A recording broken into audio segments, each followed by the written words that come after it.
ഇഷാൻവി അഖിലിന്റെ കൂടെ പോകാൻ വേണ്ടി സമ്മതം പറഞ്ഞു. ഫോൺ എടുത്ത് അച്ചുവിനെ വിളിച്ച് കൂട്ടുകാരിയുടെ കൂടെ പോവുകയാണെന്ന്. അച്ചു അവളോട് ആരാണെന്ന് ചോദിച്ചെങ്കിലും അവൾ അതിന് മറുപടി പറയാതെ അപ്പോഴേക്കും ഫോൺ കട്ട് ചെയ്തു.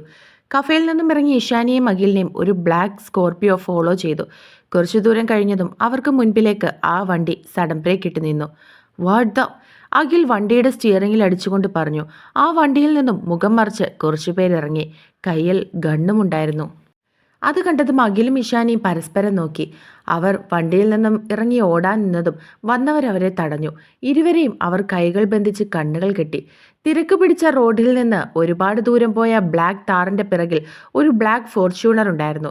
ദൂരെ കാണുന്ന ഒരു മലമുകളിലേക്ക് താർ കയറിപ്പോയി. കുറച്ചു നേരം ആ വണ്ടിയെ ഒന്ന് നോക്കി ഫോർച്യൂണർ കാർ അവിടെ നിന്നും പോയി. താറിൽ നിന്ന് ഒരാൾ ഇറങ്ങി. മുഖം മാസ്ക് കൊണ്ട് മറിച്ചിരിക്കുകയാണ്. വണ്ടി ലോക്ക് ചെയ്ത് കയ്യിലുണ്ടായിരുന്ന റിമോട്ടിൽ പ്രസ് ചെയ്തതും താഴേക്ക് പോകാനുള്ള ഒരു വഴി തുറന്നു. സ്റ്റെപ്പ് ഇറങ്ങിച്ചെന്ന ഫിംഗർ ഉപയോഗിച്ച് ഡോറ് തുറന്ന് അകത്തേക്ക് കയറി. അവനെ കണ്ടതും അവിടെ കാവൽ നിന്നിരുന്ന ആളുകൾ എഴുന്നേറ്റു. സർ, മേഡത്തിനെ ഹോസ്പിറ്റലിൽ കാണിക്കേണ്ടി വരുമെന്ന് തോന്നുന്നു, ഒരു പെണ്ണ് അവനോട് പറഞ്ഞു. എന്താ പറ്റിയത്? വൊമിറ്റിംഗ് നിൽക്കുന്നില്ല. ട്രിപ്പ് ഇട്ട് കൊടുത്തില്ലേ? ഇല്ല, മേഡം അതിന് സമ്മതിക്കുന്നില്ല. ഭക്ഷണവും വെള്ളവും ഒന്നും കുടിക്കാൻ സമ്മതിക്കുന്നില്ല. വാശി കാണിക്കുകയാണ്. പിന്നെ മേഡം പ്രഗ്നൻ്റ് ആണോ എന്ന് സംശയമുണ്ട്. ഇന്ന് ഫുഡ് ഞാൻ കൊണ്ടുപോയി കൊടുക്കാം. അത്രയും പറഞ്ഞ് അയാൾ ഫുഡും എടുത്ത് അകത്തേക്ക് നടന്നു. കട്ടിലിൽ ചാരിയിരിക്കുന്ന അവളെ നോക്കി അവൾക്കടുത്തേക്ക് ചെന്നു. ഗൗരി, അയാൾ അവളെ വിളിച്ചു. ഗൗരി പതുക്കെ കണ്ണുകൾ തുറന്നു. അവിടെ നിൽക്കുന്ന ആളെ കണ്ട് കണ്ണുകൾ കുറുകി നോക്കി. ദാ, ഭക്ഷണം കഴിക്ക്. അയാൾ കയ്യിലുണ്ടായിരുന്ന ഭക്ഷണം അവൾക്ക് നേരെ നീട്ടി. ഗൗരി ഒന്നും മിണ്ടാതെ തിരിഞ്ഞിരുന്നു. ഗൗരി, ഇത് കഴിക്ക്. നീ ഇങ്ങനെ വാശി കാണിക്കരുത്. തനിക്ക് മാത്രമല്ല ബുദ്ധിമുട്ട്. വാശി കാണിക്കാൻ എനിക്ക് താല്പര്യമില്ല. എന്നെ ഇവിടെ കൊണ്ടുവന്നത് എന്തിനാണെന്ന് അറിയാൻ എനിക്ക് താല്പര്യമുണ്ട്. പിന്നെ ഇവിടെ നിന്ന് ഞാൻ തിരിച്ചു വീട്ടിലെത്തുന്നത് ഇനിയും വൈകിയ നിങ്ങൾ ചിന്തിക്കുന്നതിലും അപ്പുറമായിരിക്കും നിങ്ങളുടെ അവസ്ഥ. വൻഷു വരുമെന്നാണോ നീ പറയുന്നത്? അതെ, വരും, വന്നിരിക്കും, ഗൗരി ഉറപ്പോടെ പറഞ്ഞു. അയാൾ അതിനൊന്ന് ചിരിച്ചു. മരിച്ചു മണ്ണോടടിഞ്ഞ വൻഷുദക്ഷി തിരിച്ചു വരുമെന്ന് പറയുന്നത് നിന്റെ സ്വപ്നം മാത്രമാണ്. മരിച്ചെന്ന് ഈ ലോകം വിശ്വസിച്ചാലും ഞാൻ വിശ്വസിക്കില്ല. നിന്റെ വിശ്വാസം നിന്നെ രക്ഷിക്കട്ടെ. പക്ഷെ ഇവിടെ നിന്ന് നിന്നെ ആരും കൊണ്ടുപോകില്ല. നമുക്ക് കാണാം. നിങ്ങൾക്ക് ചിലപ്പോൾ ഇതിൻ്റെ അമിത ആത്മവിശ്വാസമാകാം. പക്ഷെ എനിക്ക് എൻ്റെ താലിയിലും എൻ്റെ ചെകുത്താണിലുമുള്ള വിശ്വാസമാണ്, ഗൗരി ആത്മവിശ്വാസത്തോടെ പറഞ്ഞു. അയാൾ ഒന്നും മിണ്ടാതെ ഭക്ഷണപ്പൊതി അവിടെ വെച്ച് പോയി. ഗൗരി വീണ്ടും കട്ടിലിൽ ചാരിക്കിടന്നു. അവളുടെ ഉള്ളിൽ വൻഷിന്റെ മുഖം നിറഞ്ഞു. നല്ല മയക്കത്തിലായിരുന്നു അവൾ. അവന്റെ കണ്ണുകൾ അവളെ നോക്കിയിരുന്നു. പതിയെ മുഖം താഴ്ത്തി അവളുടെ കവളിൽ ചുണ്ടുകൾ ചേർത്തു. അവന്റെ താടി കുത്തിയതും അവൾ തിരിഞ്ഞു കിടന്നു. ആ കിടത്തത്തിൽ സാരി വയറിൽ നിന്നും നീങ്ങി. അവന്റെ കണ്ണുകൾ അവിടേക്ക് നീങ്ങി. അരയിൽ ചുറ്റിപ്പിണഞ്ഞു കിടക്കുന്ന അരിഞ്ഞാണം കണ്ടതും അവന്റെ കണ്ണുകൾ അതിലുടക്കി. പതിയെ മുഖം താഴ്ത്തി അവിടെ ഒന്ന് ചുംബിച്ചു. ഗൗരി ഒന്ന് തിരിഞ്ഞു കിടന്നുകൊണ്ട് മൂളി. അവൻ വീണ്ടും അവളുടെ വയറിൽ ഉരച്ചതും അവൾ ഞെട്ടി കണ്ണുകൾ തുറന്നു. ദച്ചുവേട്ടാ, ഗൗരി ഞെട്ടി ഉണർന്നു വിളിച്ചു. ആ ഇരുത്തത്തിൽ എപ്പോഴോ അവൾ മയങ്ങിയിരുന്നു. ഏട്ടൻ വരുമെന്ന് തന്നെയാണ് എൻ്റെ വിശ്വാസം. ഞാനും നമ്മുടെ കുഞ്ഞും കാത്തിരിക്കും. കാർ അമിത വേഗത്തിൽ പോവുകയാണ്. ചുറ്റുമുള്ള വാഹനത്തിന്റെ ഹോണടി കേൾക്കുന്നുണ്ടെങ്കിലും അതൊന്നും ശ്രദ്ധിക്കാതെ അവന്റെ വാഹനം മുൻപോട്ട് പോയി. വീടിന്റെ പോർച്ചിലേക്ക് ഒരു ഇരമ്പലോടെ വണ്ടി വന്നു നിന്നു. ഡോറടച്ചകത്തേക്ക് കയറി അവിടെയുള്ള സെറ്റിയിലേക്ക് ഇരുന്നു. അവന്റെ കണ്ണുകൾ നിറഞ്ഞു. അച്ചൂട്ടാ, എന്തായി? എന്തെങ്കിലും വിവരം ലഭിച്ചോ? അമ്മ അവന്റെ അടുത്തേക്ക് വന്നിരുന്നു കൊണ്ട് ചോദിച്ചു. ഇല്ലമ്മ, ഞാൻ ഇനി അന്വേഷിച്ചു പോകാൻ ഇടങ്ങളില്ല. എനിക്കങ്ങ് ഭ്രാന്ത് പിടിക്കുന്നു. വിഷമിക്കല്ലേ, നമ്മുടെയൊക്കെ പ്രാർത്ഥന ദൈവം കേൾക്കാതെ ഇരിക്കില്ല. എന്നിട്ട് ഈ ദൈവങ്ങളൊന്നും നമ്മുടെ സങ്കടം അറിയുന്നില്ലല്ലോ. എൻ്റെ ഏട്ടനും ഏട്ടത്തിയും അവരെ നമ്മുടെ കയ്യിൽ നിന്നും കൊണ്ടുപോയില്ലേ? തിരിച്ചു തരാൻ പറ അമ്മ. എന്തൊക്കെയാ അച്ചൂട്ടാ നീ പറയുന്നേ? ദൈവദോഷം പറയുന്നോ? അമ്മയ്ക്ക് ഉറപ്പുണ്ട് ഒരു കേടുപാടും ഇല്ലാതെ നമ്മുടെ ഗൗരിമോൾ ഇവിടേക്ക് വരുമെന്ന്. അമ്മ അവനോട് ഉറപ്പോടെ പറഞ്ഞു. ഗംഗാനദിയിൽ മുങ്ങി നിവർന്ന് ഉയർന്നു പൊങ്ങുന്ന അവന്റെ ദൃഢമായ ശരീരം കാണുമ്പോൾ തന്നെ ഗാംഭീര്യം തോന്നിക്കും വിധമായിരുന്നു. കഴുത്തിൽ നിറയെ ജപമാലയും രുദ്രാക്ഷമാലയും ഉണ്ട്. കൈകൾ ചരടും രോമം നിറഞ്ഞ നെഞ്ചിൽ നനഞ്ഞു കുതിർന്ന് കിടക്കുന്നുണ്ട്. നീട്ടി വളർത്തിയ താടിത്തുമ്പിൽ നിന്നും മുടിയിൽ നിന്നും വെള്ളം ഇറ്റിറ്റ് വീഴുന്നുണ്ടായിരുന്നു. ഋഷികേശ് എന്ന പട്ടണത്തിലാണ് അവനിപ്പോൾ ഉള്ളത്. അവിടെയുള്ള ശിവലിംഗത്തിനെ ഒന്ന് തൊഴുത് വസ്ത്രം മാറി വന്ന് അവിടെ ഇരിക്കുന്ന സന്യാസി അവൻ വിളിച്ചു. ബാബ. കാഷായ വസ്ത്രം ധരിച്ചിരുന്ന അയാൾ കണ്ണുകൾ തുറന്ന് അവനെ നോക്കി. മടങ്ങിപ്പോകാൻ സമയമായിരിക്കുന്നു അല്ലേ? തിരിച്ചു പോകണം. എന്നെ കാത്തിരിക്കുന്ന എൻ്റെ പെണ്ണുണ്ടവിടെ, ഒപ്പം അമ്മയും അനിയനും. മഹാദേവന് വേണ്ടി പുനർജനിച്ച പാർവതിയെപ്പോലെ നിന്റെ പാതിക്ക് വേണ്ടി നീ ഉയർത്തെഴുന്നേൽക്കുകയാണ് എൻ്റെ പാർവതി. അവൾക്ക് വേണ്ടി ഈ ലോകത്തിനു മുൻപിൽ യുദ്ധം നയിക്കാനും ഞാൻ തയ്യാറാകും, അവൻ ദൃഢതയോടെ പറഞ്ഞു. അയാൾ അവനെ ഒന്ന് നോക്കി. സാക്ഷാൽ പരമശിവനെ പോലെ അവൻ്റെ മുഖത്തെ രൗദ്രഭാവം തോന്നിച്ചു. ഇവിടെ വന്ന ഈ 3 മാസം അവൻ ധ്യാനത്തിലിരിക്കുമ്പോൾ മറ്റെല്ലാവരെയും പോലെ നാട് കാണാൻ വന്ന സഞ്ചാരിയാണെന്നാണ് വിചാരിച്ചത്. എന്നാൽ അവൻ്റെ ഉള്ളിൽ മറ്റു പല ലക്ഷ്യങ്ങളുണ്ടായിരുന്നുവെന്ന് പിന്നീടാണ് അറിഞ്ഞത്. ഇന്നീ നിമിഷം അവൻ ആരാണെന്ന് ഇവിടെയുള്ള ആർക്കും അറിയില്ല. പേര് പോലും മാറ്റിയാണ് പറഞ്ഞിരിക്കുന്നത്. അയാൾ അവൻ പോകുന്നത് നോക്കി നിന്നു. വിജയ് ഭവ. അയാൾ മനസ്സുകൊണ്ട് വീണ്ടും അവനെ അനുഗ്രഹിച്ചു. അവൻ നടന്നു ചെന്ന് നിന്നത് ഒരു വലിയ വാൻ പോലെയുള്ള വാഹനത്തിൻ്റെ ഉള്ളിലേക്കായിരുന്നു. അരമണിക്കൂർ കഴിഞ്ഞതും അവൻ അതിൽ നിന്നും പുറത്തേക്കിറങ്ങി. അവിടെയുള്ളവരെല്ലാം അത്ഭുതത്തോടെ അവനെ നോക്കി. എടാ ദേ നോക്കടാ, വൻഷ്. അവിടെ കൂടി നിന്ന മലയാളികൾ ആരോ പറഞ്ഞു. Yes, the devil is back. അവന് പോകാനുള്ള കാറ് വന്നു. അവൻ അകത്തേക്ക് കയറി. Peter where is she? Location കിട്ടിയിട്ടുണ്ട് sir. Then go. I want. ഉടനെ കിട്ടിയിരിക്കും, പീറ്റർ പറഞ്ഞു. അവൻ കണ്ണുകൾ അടച്ചു കിടന്നു. അവനിൽ ഗൗരിയുടെ മുഖം നിറഞ്ഞു. ഞാൻ വരും ഗൗരി, വൻസ് മനസ്സിൽ പറഞ്ഞു. രുദ്ര ഓഫീസിൽ നിന്നും ഇറങ്ങുമ്പോഴാണ് അവനൊരു കോള് വരുന്നത്. അവൻ കോൾ അറ്റൻഡ് ചെയ്തു. Hello Rudransh, who is this? Rudra തിരിച്ചു ചോദിച്ചു. നാദം മഠത്തിൽ അലോക് നാഥ്. നിനക്ക് എന്താ ഇപ്പോൾ വേണ്ടത്? എനിക്ക് വേണ്ടത് എന്താണെന്ന് എന്നതിലല്ല ഇവിടെ പ്രസക്തി. നിന്റെ കുഞ്ഞ് എൻ്റെ കയ്യിലുണ്ട്. ഡാ, രുദ്രൻ അലറി. Stop, B cool man. എനിക്ക് നിന്റെ കുഞ്ഞിനെ ഒന്നും ചെയ്യാൻ താല്പര്യമില്ല. But I need your help. What? Rudran തെറി പറഞ്ഞു. ഇവിടെ ഇമോഷൻസ് ഒന്നും വേണ്ട രുദ്ര. നിന്റെ കുഞ്ഞിനെ സുരക്ഷിതമായി നിന്റെ വീട്ടിലെത്തും. പക്ഷെ എനിക്ക് വേണ്ടത് നീ ചെയ്തു തരണം. യെസ്, നീ പറഞ്ഞോ, ഞാൻ ചെയ്യാം. പക്ഷെ എൻ്റെ കുഞ്ഞ്, അവൻ എന്തെങ്കിലും സംഭവിച്ചാ? രുദ്രി പറഞ്ഞു. നോ രുദ്രാൻഷ്, നിന്റെ കുഞ്ഞ് സേഫ് ആയിരിക്കും. അത് ഞാൻ നിനക്ക് ഉറപ്പ് തരാം. എങ്കിൽ പറയ്, നിനക്ക് ഞാൻ എന്താ ചെയ്തു തരേണ്ടത്? ഇവാനിയ ഗൗരി, അവളെ എനിക്ക് വേണം. എനിക്ക് വേണ്ടി അവളെ നീ കൊണ്ടുവരണം. വാട്ട്? Yes mister Rudransh. ഇല്ലെങ്കിൽ നോ. രുദ്രൻ ഉറക്കത്തിൽ നിന്നും ഞെട്ടി എഴുന്നേറ്റു.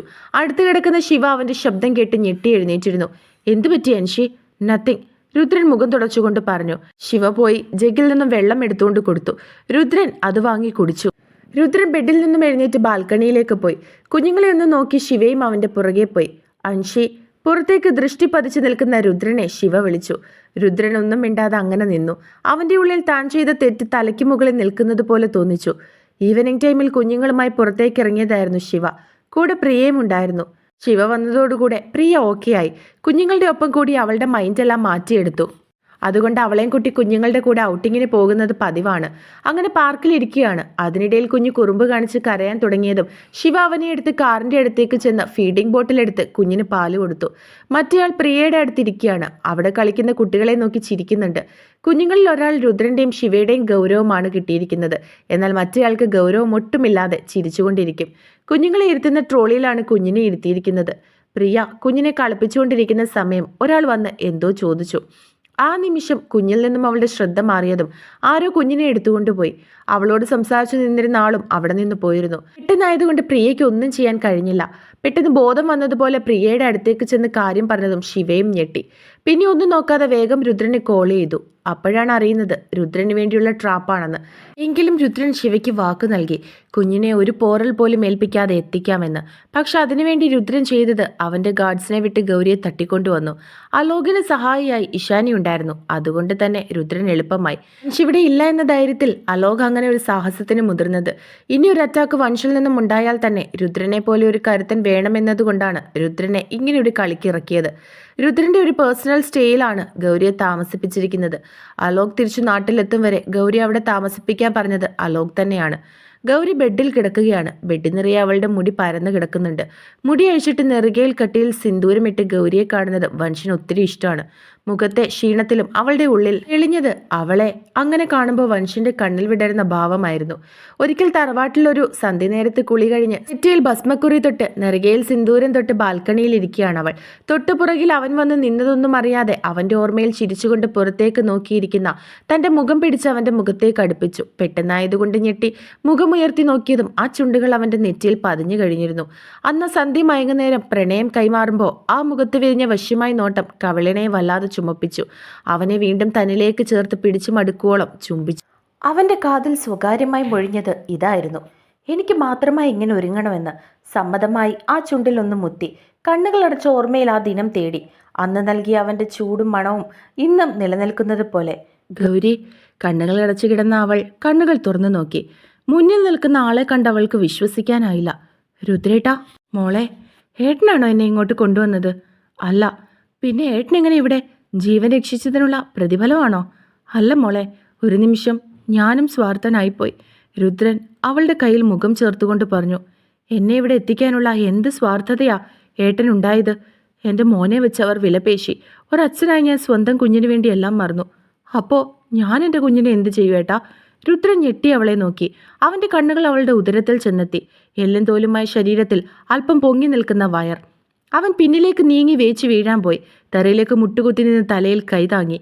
അവൻ സ്വയം ശപിച്ചുകൊണ്ടേയിരുന്നു. ജീവൻ തന്നെ സംരക്ഷിച്ചവളെ അപകടത്തിൽ തള്ളിവിട്ട് താൻ തൻ്റെ കുടുംബത്തോടൊപ്പം സന്തോഷമായി കഴിയുന്നു. രുദ്രന്റെ കണ്ണുകളിൽ നിന്നും ചോര പൊടിഞ്ഞു. ഗൗരി അവനെ നോക്കി. നിസ്സഹായനായ ഒരാൾ. പെട്ടെന്ന് എവിടെ നിന്നോ വല്ലാത്ത പുക വരാൻ തുടങ്ങി. ഗൗരി ചുമച്ചു വീഴാൻ പോയതും രുദ്രൻ അവളെ പിടിച്ചു. പെട്ടെന്ന് ഒരാൾ രുദ്രന്റെ മുന്നിലേക്ക് വന്നു. മുഖമെല്ലാം മറിച്ച് ഒരു ബ്ലാക്ക് സ്യൂട്ട് ധരിച്ച ഒരാൾ. എന്നാൽ ആ കണ്ണുകൾ കണ്ട് രുദ്രന് മനസ്സിലായിരുന്നു വന്നത് ആരാണെന്ന്. Come, let's go. ഇനിയും എവിടെ നിന്നാൽ അപകടമാണ്. രുദ്രനോട് പറഞ്ഞതും ഗൗരിയിൽ കയ്യിലെടുത്ത് പുറത്തേക്ക് നടന്നു. പുറത്ത് നിർത്തിയിട്ട ബ്ലാക്ക് ഫോർച്യൂണറിൽ അവർ കയറി. ആ വണ്ടി പൊടി പറത്തി അവിടെ നിന്നും പോയി. അലറിക്കൊണ്ട് ആ റൂമിലെ സാധനങ്ങൾ മുഴുവൻ നശിപ്പിച്ചു അലോക്. ഇല്ല, സമ്മതിക്കില്ല. അവൾ എൻ്റേതാണ്, എനിക്ക് വേണം. അവൾക്ക് വേണ്ടിയാണ് ഇത്രയും നാൾ കഷ്ടപ്പെട്ടത്. ഇനി എനിക്ക് ലഭിക്കാത്തത് ആർക്കും വേണ്ട. കൊല്ലും ഞാൻ. എൻ്റെയാണ് അവൾ. അലോക് അലറി. അവൻ്റെ കോപം കൊണ്ട് ജ്വലിക്കുന്ന കണ്ണുകൾക്ക് ചുട്ടരിക്കാനുള്ള കനലുണ്ടായിരുന്നു. എന്നാൽ അവൻ അറിഞ്ഞില്ല അവൻ്റെ മരണത്തെയാണ് അവൻ തേടിപ്പോകുന്നതെന്ന്. അവൻ ആഗ്രഹിച്ചത് ചെകുത്താൻ്റെ പ്രണയമായവളെയാണ്. അവൻ്റെ കോപത്തിനിരയാകാൻ സ്വയം ചെന്ന് കൊടുക്കുകയാണെന്ന്. ദൂരെ കടലിലേക്ക് നോക്കി നിൽക്കുന്ന വൻഷിലാണ് അവൻ്റെ ബോഡി ഗാർഡ്സിൻ്റെ ശ്രദ്ധ മുഴുവൻ. ഇനി തിരിച്ചു മറുപടി നൽകേണ്ട സമയമാണ്. Yes, it's revenge time. വൻഷിനെ നോക്കി അവൻ്റെ ഗാർഡ്സിൽ ഒരാൾ പറഞ്ഞു. തുടങ്ങിക്കഴിഞ്ഞാൽ പലരുടെയും നാശമായിരിക്കും. The countdown start. ഗൗരിയും കൊണ്ട് ശിവയും രുദ്രനും നേരെ പോയത് അവരുടെ വീട്ടിലേക്കാണ്. ഗൗരിയെ ചേർത്ത് പിടിച്ച ശിവ അകത്തേക്ക് പോയി. അവൾക്ക് ഫ്രഷ് ആകാൻ ഡ്രസ്സ് എടുത്തു കൊടുത്തു.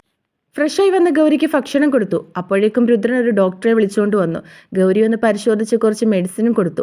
അമ്മയും കുഞ്ഞും ഓക്കെയാണെന്ന് അറിഞ്ഞതും ശിവയ്ക്കും രുദ്രനും ആശ്വാസമായി. ഗൗരിയോട് റെസ്റ്റ് ചെയ്യാൻ പറഞ്ഞ് ശിവ പുറത്തേക്ക് ഇറങ്ങി. രുദ്രനും ഗൗരി ഒന്ന് നോക്കി പുറത്തേക്ക് പോയ ശിവയുടെ പിറകെ പോയി. പുറത്തെ ബാൽക്കണിയിൽ നിൽക്കുകയാണ് ശിവ. ദേഷ്യം കൊണ്ട് അവളുടെ മുഖം വലിഞ്ഞു മുറുകിയിരുന്നു. ശിഖ, രുദ്രൻ അവളെ വിളിച്ചു. തിരിഞ്ഞു നിന്ന് അവൻ്റെ മുഖം നോക്കി ഒരെണ്ണം കൊടുത്തു. രുദ്ര ഒന്നും മിണ്ടാതെ നിന്നു. വൈ അൻഷി, ഇങ്ങനൊരു ഡ്രാമയുടെ ആവശ്യം എന്തായിരുന്നു? ഇനി അച്ഛനോട് ചെയ്തതിൻ്റെ പകരം വീട്ടിയതാണോ? Shikha, stop it. നീ പറഞ്ഞത് എങ്ങോട്ടാ? ഗൗരി, അവൾ എൻ്റെ കൂടെ ജനിച്ചില്ലെങ്കിലും എൻ്റെ കൂടെപ്പിറപ്പാണ്. അവളെ ഒരിക്കലും വിഷമിപ്പിക്കാൻ എനിക്ക് കഴിയില്ല. പിന്നെ എന്തിനു നീ ഇങ്ങനെ ചെയ്തു? ശിവ ദേഷ്യത്തിൽ അവനോട് അലറി. അന്ന് കുഞ്ഞിനെ വെച്ച് അലോക് ബ്ലാക്ക്മെയിൽ ചെയ്തത് പറഞ്ഞു. അതിന് ഇതായിരുന്നോ വഴി? ശിവ ചോദിച്ചതും രുദ്രൻ തലകുനിച്ചു. എന്നോട് ചോദിക്കാതെ നീ ഇങ്ങനെ ചെയ്തതിൽ ഒരിക്കലും ഞാൻ നിന്നെ സപ്പോർട്ട് ചെയ്യില്ല അൻഷി. നിന്റെ മാത്രമല്ല, എൻ്റെയും കൂടി കുഞ്ഞാണ്. ശിഖ, ഐ നോ, ബട്ട് ആ നേരം ഞാൻ വല്ലാത്ത സ്വാർത്ഥത കാണിച്ചു. നമ്മുടെ കുഞ്ഞിന് വേണ്ടി മാത്രം ചിന്തിച്ചു. എന്നിട്ട് നീ എന്ത് നേടി അൻഷി? ഗൗരി പ്രഗ്നൻ്റ് ആണ്. അവൾക്കും കുഞ്ഞിനും എന്തെങ്കിലും സംഭവിച്ചിരുന്നെങ്കിൽ നീ എന്ത് ചെയ്യുമായിരുന്നു? ശിവയ്ക്ക് എത്ര നിയന്ത്രിച്ചിട്ടും അവളുടെ ദേഷ്യം അടക്കാൻ കഴിഞ്ഞില്ല. രുദ്രൻ ഒന്നും മിണ്ടിയില്ല. അവനറിയാം ശിവയ്ക്ക് ദേഷ്യം അത്ര പെട്ടെന്ന് നിയന്ത്രിക്കാൻ കഴിയില്ല എന്ന്. അവൻ ഒന്നും മിണ്ടാതെ